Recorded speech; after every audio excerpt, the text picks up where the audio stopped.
Buenos días, mi nombre es José Luis Arroyo y os doy la bienvenida a este nuevo vídeo correspondiente a la práctica 6 de programación en R, variable aleatoria continua. En este vídeo vamos a estudiar, utilizando R, lo que aprendimos en la segunda mitad del tema número 6 de teoría, es decir, variable aleatoria continua, concretamente la variable uniforme y la distribución uniforme y la distribución normal. Empezamos. Bien, lo primero que vamos a hacer es ir a la carpeta donde hemos descargado los contenidos correspondientes a la práctica número 6 y, como siempre, hacemos doble clic en el script correspondiente a esta sesión. Bien, vamos a proceder inicialmente, como hacemos siempre, eliminando todos los objetos que hayan podido quedar de sesiones anteriores y hacemos un recordatorio de la práctica anterior. Vamos a utilizar el prefijo Q para calcular cuantiles, el prefijo P para la función de distribución o función de densidad acumulada y el prefijo D para la función de probabilidad o función de densidad. Vamos a empezar calculando funciones de probabilidad acumulada y en este caso lo que nos dicen es, dada una normal 10, 5, es decir, una normal de media 10 y desviación típica 5, queremos calcular varias probabilidades. En primer lugar, queremos calcular la probabilidad de que x sea menor que 8. Fijaos que sería exactamente lo mismo que si nos pidieran calcular la probabilidad de que x sea menor o igual que 8, porque bien sabemos que en variable continua la probabilidad de cualquier valor puntual es aproximadamente 0, con lo cual es irrelevante si nos preguntan la probabilidad de que x sea menor que 8 o menor o igual que 8. Es decir, nos están pidiendo f mayúscula de 8. Bueno, pues vamos a fijar el valor de mu, 10, el valor de sigma, 5, y ahora utilizando el prefijo p, para una función de densidad acumulada, función de distribución, pnorm, el valor para el que queremos calcular esa probabilidad acumulada, y luego los dos parámetros de la normal, min igual a mu, sd igual a sigma, estos dos valores de mu y sigma que hemos fijado antes, y lower tail igual a true porque queremos calcular probabilidades por la izquierda, es decir, nos están pidiendo la probabilidad de que x sea menor que 8, así que lower tail igual a true. En este caso nos dice que la probabilidad acumulada hasta x igual a 8 es 0,3445. Bien, lo mismo si quisiéramos calcular la probabilidad de que x sea menor que menos 2,5, pues sería exactamente igual, solo que ahora aquí escribiríamos menos 2,5. No tiene ningún misterio porque es exactamente igual. Bien, ¿y cómo hacemos si queremos calcular la probabilidad de que x sea menor que 8 y mayor que menos 2,5? Bien, en ese caso, la forma que yo recomiendo para hacerlo es hacerlo en 3 pasos. En primer lugar, voy a calcular la probabilidad acumulada f mayúscula de 8, es decir, la probabilidad acumulada hasta x igual a 8 con pnorm, como acabamos de hacer. A continuación, la probabilidad acumulada hasta menos 2,5 con pnorm y aquí poniendo menos 2,5 y luego calculamos la diferencia y obtenemos el resultado de 0,3383. ¿Podemos hacerlo con una única instrucción? Sí, podemos hacerlo utilizando la función diff. Diff pnorm y en vez de meter un único valor metemos los dos valores para los que queremos calcular la diferencia, menos 2,5 y 8. Si lo hacemos vemos que da exactamente el mismo resultado, pero al igual que os decía en la práctica número 5 sobre variable discreta, desaconsejo que lo hagáis así porque es más fácil equivocarse. Bien, ¿y cómo lo haríamos si ahora quisiera calcular la probabilidad de que x sea mayor que 8? Pues exactamente igual. Pnorm, x igual a 8, los dos parámetros de la normal, y la única diferencia es que ahora diríamos lower tail igual a false. Es decir, quiero calcular probabilidades acumuladas hacia la derecha. Por tanto, en vez de poner lower tail igual a true, pondría lower tail igual a false. Y tendríamos 0,6554. ¿Habría otra forma de hacerlo? Por supuesto que sí. Esto es lo mismo que es hacer 1 menos pnorm 8 min igual a mu sd igual a sigma lower tail igual a true. Vamos a ver que el resultado es idéntico. Veis que el resultado es idéntico en ambos casos. Me da igual utilizar lower tail igual a false o poner 1 menos con lower tail igual a true. El resultado es idéntico. Si lo pintáis, gráficamente se ve muy bien. De hecho, yo este tipo de ejercicios siempre recomiendo que se pinte en un papel la función de densidad y se represente gráficamente lo que nos están pidiendo. Bien, Pasamos a la localización de cuantiles. Es exactamente igual que en el caso de variable discreta. Vamos a utilizar el prefijo q y la diferencia importante es que mientras en variable discreta los valores que obteníamos eran aproximados, porque recordad que veíamos que las probabilidades acumuladas eran similares pero no idénticas a las que nos decía el enunciado, en el caso de variable continua no vamos a tener ese problema. Y ya vamos a comprobar que efectivamente los valores sí son exactos. Concretamente vamos a calcular el cuantil que acumula una probabilidad del 75% para una normal 10,05. En este caso lo que nos están pidiendo es, dada una normal 10,5, es decir, una normal de media 10 y desviación típica 5, cuál es el valor c tal que la probabilidad de que x sea menor o igual que c sea igual a 0,75. En este caso es más fácil de ver que en el caso de las funciones en variable discreta, que las funciones de cuantía. Aquí tenemos nuestra distribución normal 10,5, como veis es una distribución campaniforme y simétrica centrada en la media, que es el 10, y la pregunta que tenemos que hacer es ¿qué área deja a la izquierda una probabilidad de 0,75? Bueno, si nosotros lo hiciéramos un poco a ojo, veríamos que más o menos este área de aquí es 0,75. Por tanto, ¿cuál sería el valor de c? Pues el valor de c sería este de aquí, tal que deja a la izquierda una probabilidad, recordad que la probabilidad en variable continua no es más que el área bajo la curva, por tanto sería el valor c tal que deja a la izquierda una probabilidad de 0,75. Y r en este caso nos dice que ese valor es 13,37, con lo cual la probabilidad de que x sea menor o igual que 13,37 es 0,75. Bien, pues escribimos qnorm, la probabilidad que nos han dado, 0,75, los dos parámetros de la normal, min igual a mu sd igual a sigma, y lower tail igual a true. Y nos dice que el cuantil es 13,37245. Vale, podemos comprobar que esta probabilidad es exacta de una forma muy sencilla, usando la función pbinom. Si yo escribo pnorm, si yo escribo pnorm de, y en este caso voy a utilizar el valor que me ha salido, el cuantil que me ha salido, 13,37245, el resultado debería ser 0,75. Vamos a comprobar que es así. Ejecutamos y efectivamente el resultado es 0,75. Al final, después de 4 ceros me aparece un 1, pero bueno, eso es debido al error de redondeo que cualquier ordenador tiene. Pero fijaos que la probabilidad es prácticamente clavada a la que nos pedían, cosa que no sucedía en variable discreta. Bien, ¿cómo calcularíamos este valor de c? Que en este caso ya no es un cuantil, evidentemente, es porque un cuantil forzosamente estábamos hablando de x menor que c, x mayor que c, pero podríamos calcularlo de forma muy sencilla, usando también qnorm. La única diferencia es que como ahora tenemos aquí un mayor, haríamos qnorm 0,25 y lower tail igual a false. Calcúlamelo por la derecha. Por practicar un poco podemos calcular C1, C2 y C3, que son estos valores, tal que la probabilidad de que x sea mayor que C1 es 0,6, la probabilidad de que x sea mayor que C2 es 0,4 y la probabilidad de que x sea mayor que C3 es 0,2. Pues qnorm, metemos los tres valores que hemos indicado, lower tail igual a false porque estamos trabajando con mayores, fijaos, y aquí tendríamos esos valores de C1, C2 y C3 que nos están pidiendo. Esto mismo podemos hacerlo para una uniforme. El procedimiento es idéntico, solo que ahora, como es una uniforme, debemos utilizar la función QUNIF y los dos parámetros de la uniforme, que ya no son media y desviación típica, ahora son el parámetro A, que es el mínimo, y el parámetro B, que es el máximo. En este caso vamos a trabajar con una uniforme 0,10, con lo cual A vale 0 y B vale 10. Y queremos calcular el valor C tal que acumula una probabilidad por la izquierda de 0,5. Bien, en realidad no hace falta ningún cálculo.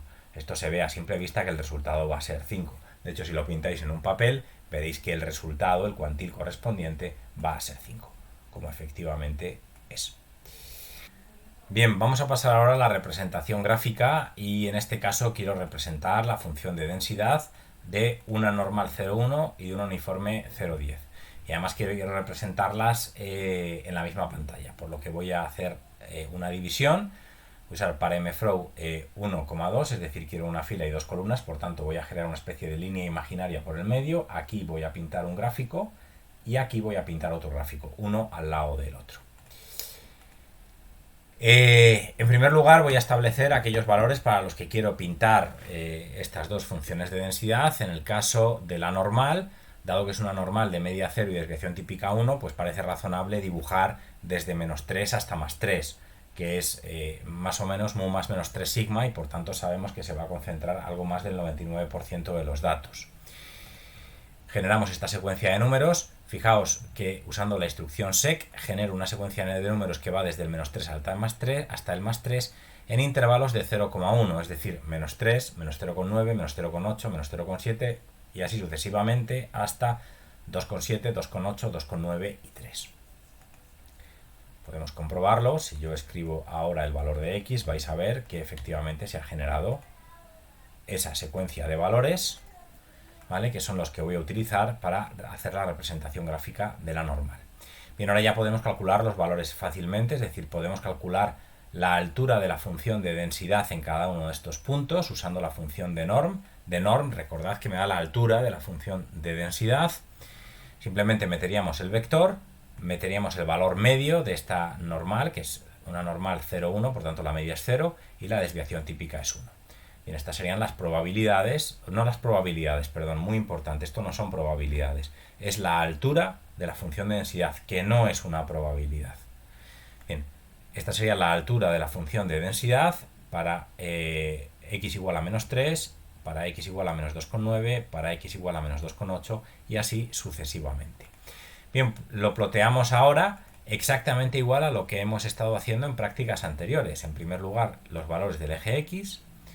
En segundo lugar, los valores del eje y, es decir, la altura de la función de densidad en cada uno de estos valores.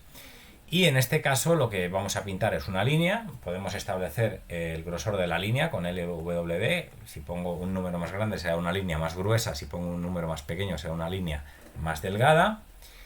XLab, YLab y main, título del eje X, del eje Y y título del gráfico. Y ahora vamos a usar type igual a L. Type igual a L lo que nos dice es que dibujemos una línea que una a los puntos de manera lo más suave posible. Acordaos que no, cuando trabajábamos en variable discreta utilizábamos otros valores para este parámetro, por ejemplo type igual a h, ¿no? O type igual a s. En este caso, en variable continua vamos a utilizar type igual a L para que me pinte una línea entre los puntos lo más continua posible. Bien, pues si yo hago este gráfico, aquí tenemos en la parte de la izquierda el típico gráfico, como podéis ver, de una normal, es decir, una distribución campaniforme y simétrica. Bien, vamos con la uniforme. En primer lugar, defino los dos parámetros de la uniforme, el mínimo 0 y el máximo 10.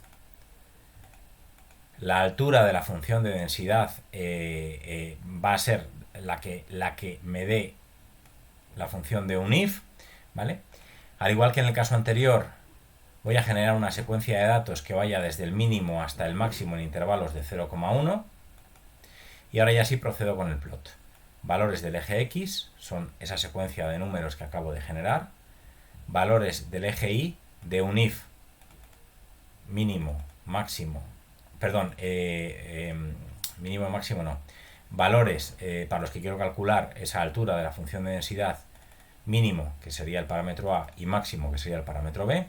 Type igual a L, al igual que en el caso de antes, y todo lo demás exactamente igual. Y lo que tendríamos sería pues esta cosa tan sosa, que es simplemente una línea horizontal que va desde el 0 hasta el 10 y cuya altura es precisamente 1 partido b menos a, como hemos visto en clase de teoría, es decir, 1 partido por 10 menos 0, o lo que es lo mismo, 1 partido por 10, o sea, 0,1, que es lo que sabíamos que iba a salir, conocidas las fórmulas que hemos visto en clase de teoría. Bien, vamos a dibujar ahora en un mismo gráfico varias distribuciones normales, concretamente una normal 0,5, una normal 0,1, una normal 0,2 y una normal menos 2, 0,5.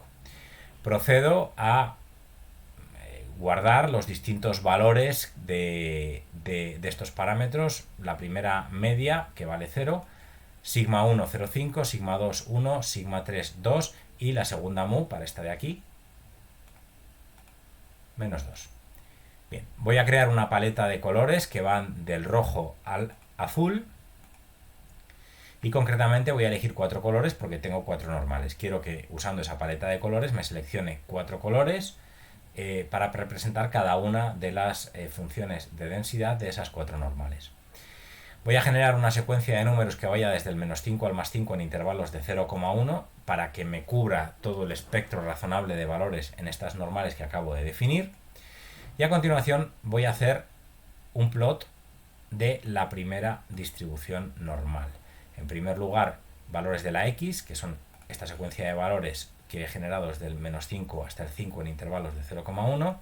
A continuación, la altura de la función de densidad de norm para cada uno de los valores con media mu1, que recordad que es 0, y con desviación típica sigma 1, que recordad que es 0,5. Todo lo demás exactamente igual. Lógicamente, colores, quiero que el color sea colores, la paleta de colores que definí antes, el primero de esos 4 colores que he definido. Y aquí tenemos dibujada, bueno, voy a borrar el gráfico de antes, porque si no lo hago me va a dar problemas, vuelvo a ejecutar. Bien, aquí tenemos la primera distribución, ¿vale? Ahora queremos pintar la segunda, que os recuerdo que la segunda era una normal con media mu1 y sigma 2, es decir, una normal 0, 1. Bien, y fijaos que ahora ya no voy a usar la función plot. ¿Por qué? Porque si uso la función plot me va a borrar el gráfico de antes. Para que lo dibuje encima, en vez de utilizar plot, utilizo lines. La sintaxis es idéntica, con lo cual no hay que complicarse mucho la vida. Simplemente le digo los valores del eje X, los valores del eje Y, que sería una denorm, con mu1 y sigma 2, type igual a L, colores 2, el segundo de los colores en la paleta que definí antes, y el ancho de la línea. A continuación, exactamente lo mismo, pero con mu1 y sigma 3, y el tercer color de la paleta de colores, sigma 3, ¿por qué no lo ha cogido? Porque igual no lo he ejecutado antes, bueno, no pasa nada. Vuelvo a ejecutar, mu1, sigma 3, aquí tenemos nuestra normal de media 0 y desviación típica 2, y finalmente nuestra normal mu2 sigma 2, perdón, mu2 sigma 1, es decir, nuestra normal de media -2 y desviación típica 0,5. Bien, y ahora voy a añadirle la leyenda en la parte superior derecha, donde quiero que me ponga las 4 normales que acabo de definir. Bien, vamos a pintarlo así.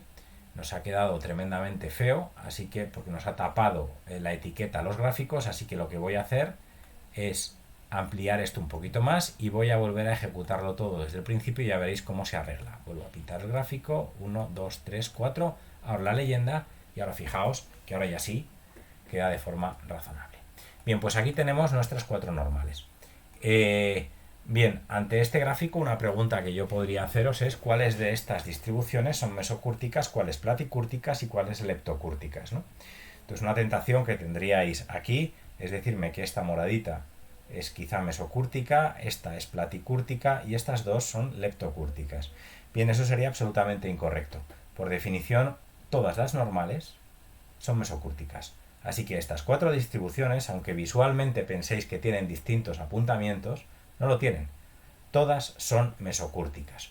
Al final, recordad que el coeficiente de kurtosis es una medida que me relaciona cuántos datos están concentrados en la parte central de la función de densidad y cuántos en las colas. Es decir, una relación entre el centro y las colas. En una normal, esta relación es siempre la misma, con independencia de lo que valga mu y lo que valga sigma. Por tanto, a efectos del coeficiente de kurtosis, estas 4 distribuciones son idénticas. Todas son mesocúrticas. ¿Dónde está la diferencia? La diferencia está en la dispersión. Lógicamente, esta roja y esta azul tienen una dispersión más baja, esta es la que tiene una dispersión media y esta morada es la que tiene la dispersión más grande. Claro que sí, fijaos, la desviación típica de la roja y de la azul es 0,5, la desviación típica de esta de aquí, morada clara, es 1 y la desviación típica de esta morada oscura es 2. Lógicamente la dispersión máxima la tenemos en esta morada grande, porque su desviación típica es 2, y la dispersión más pequeña la tenemos en la roja y la azul, porque su desviación típica es 0,5. Pero por favor no confundamos dispersión con kurtosis, porque son dos cosas que no tienen nada que ver. Aquí existen diferencias en cuanto a la dispersión, hay unas que tienen más dispersión que otras, pero desde el punto de vista de la kurtosis las 4 distribuciones son idénticas. El coeficiente de kurtosis va a ser 0 porque son las 4 distribuciones mesocúrticas. Bien, vamos a representar ahora la función de densidad acumulada para una normal 0,1 y para una uniforme 0,10. De nuevo voy a hacer un paremflow para dividir la ventana gráfica en dos mitades. Y a continuación voy a generar una secuencia de números desde el -3 al +3 en intervalos de 0,1 como hemos hecho siempre. Y voy a hacer un plot.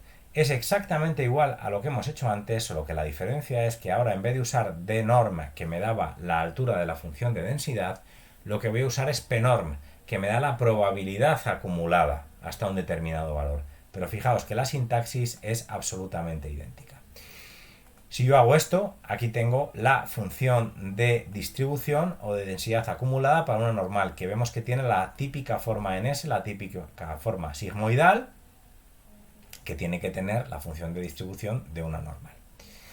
Para la uniforme procedo exactamente igual que antes, defino el valor mínimo, el valor máximo, defino una secuencia de números que va del mínimo al máximo en intervalos de 0,1 y procedo igual haciendo un plot para todos los valores de ese vector que va desde A a B en intervalos de 0,1, ¿vale? Son los valores en el eje X, y los valores en el eje Y son las probabilidades acumuladas para cada uno de estos valores.